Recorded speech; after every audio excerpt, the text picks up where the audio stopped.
Alright, welcome to part 3, oil paints. So this is the part that makes the model just look weathered, beautiful. These are basic, low-level artists' oil paints. You can get them in any art supply store or order them online.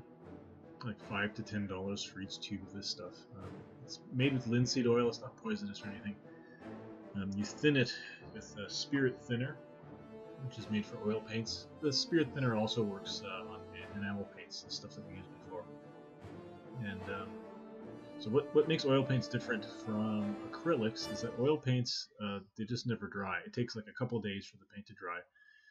And you can stretch it. You can like pull it and stretch it. You apply it with, you can apply it like thick with one brush, and then use another feathered brush to just kind of drag it around, and it's just the gradation between colors and between paint and no paint is much better than what you can get with acrylic paints on models.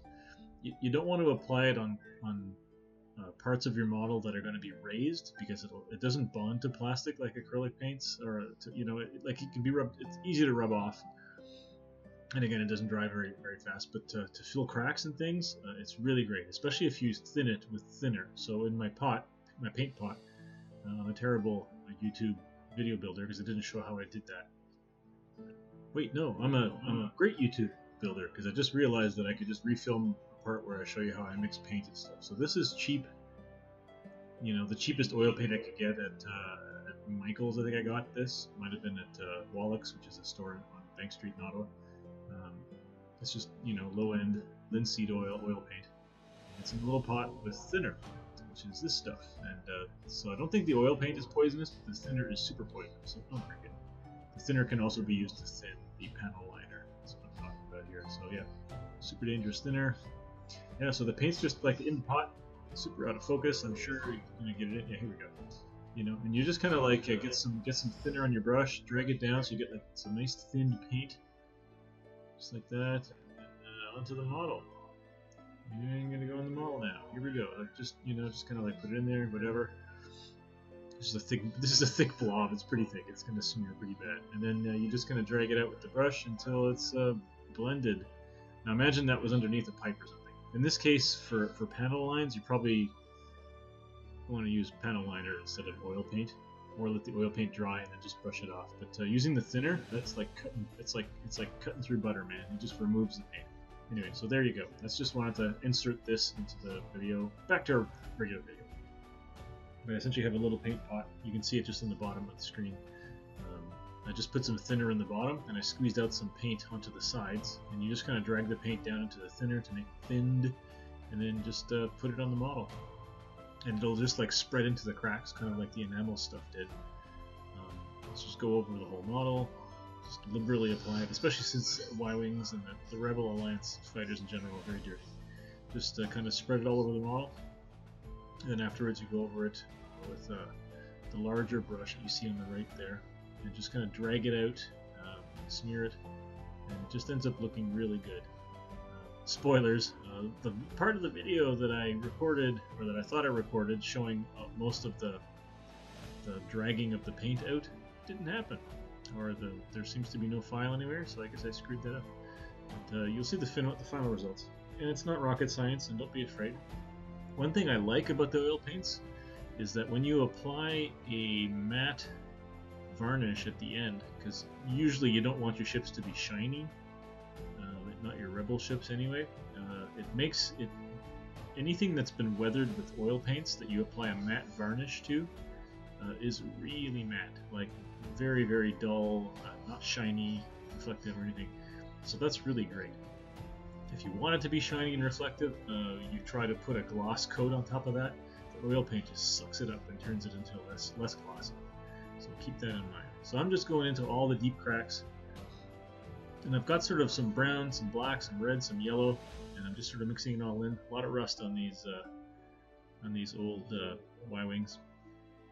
So we're just going in there and doing all of that.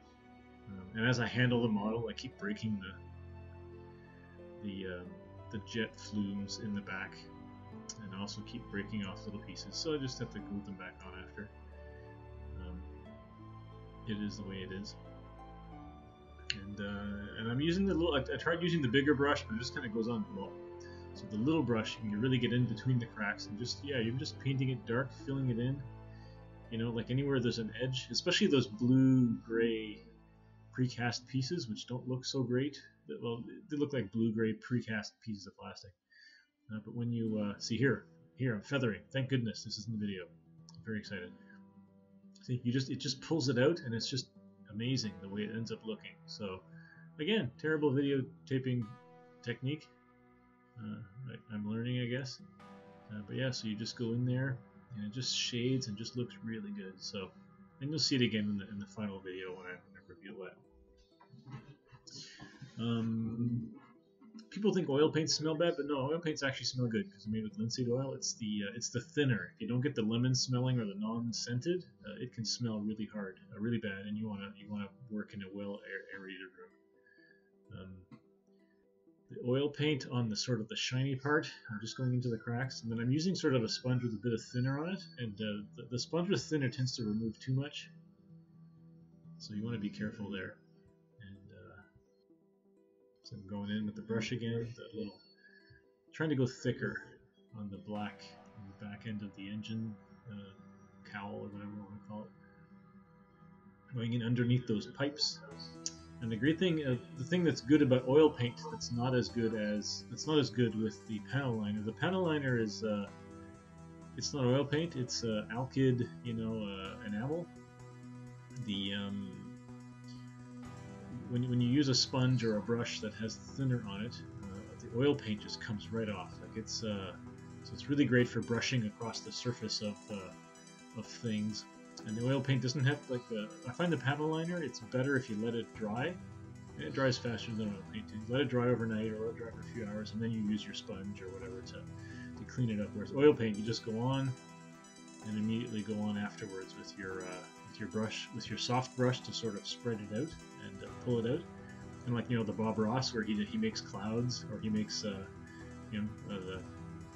pretty much clouds or trees.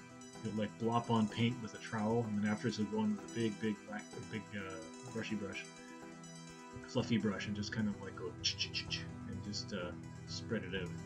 So, I notice you're probably noticing that it's getting really, really dark on top of the ship with the browns and the rust and everything. Never fear. See, and this is I'm breaking off one of the two little things in the back. It'll get replaced later, don't worry. The little handlebars in the back. It's interesting that this ship, everything behind where the hull of the cockpit ends, all of the weapons are in the front. You can see like two little torpedo holes in the bottom of the hull, and there's the two giant laser cannons in the front, and then there's the ion gun turret on top of the turret. Growing up, I always thought this was a two-man ship because it has a long cockpit and the top gun, but no, the space behind the pilot is just filled with a big box of electronics. Here I'm sort of spreading everything around using the fluffy brush, and I don't know where the paint goes. Like it's almost like it gets reduced when you use the fluffy brush. So like if you just go in there with the fluffy brush, so I'm tapping some more thick paint in there. Yeah, the fluffy brush just kind of pulls it out and just makes it kind of slightly disappear. Then after you're all done that, you can just kind of drag over the sponge that you see on the left there with some thinner in it over the pipes, and it just makes them nice and clean. As if only the dirt was just underneath. See how I'm like brushing on the front of the hull? And it's just cleaning it off real nice and just leaving it dark inside the torpedo launch tube or whatever you call it. The next phase of this model build video, the next video, part 4, will be me doing finishing touches. So I'll do paint chips. So I'll show you that technique, the paint chipping technique. This is like the final. This is what it looks like after I did all of my, oil painting and then removing of oil paint. This is the next day. So you see how the pipes are nice and white, or off-white. The model's not white; it's off. And torpedo tubes are nice and dark inside. The panels are nice. There's a bit of darkness behind the torpedo tubes because of the launch plumes of the torpedoes. And so I'm just showing the whole thing here. And it just looks like it just looks like dirty old plumbing. Yeah, definitely a Galaxy trucker ship, the Y-Wing. There's the jet exhausts. I'm going to do more blackening of the jet exhausts. I think since it seems to have the vector thrust vanes there, back there for moving around. So yeah, so I think it looks pretty good. I'm kind of happy with it. The underneath doesn't need to be done too much because this is going to be part of a static model or diorama that'll have ground crew working on it. So bottom won't be too visible. I think it's going to be fun.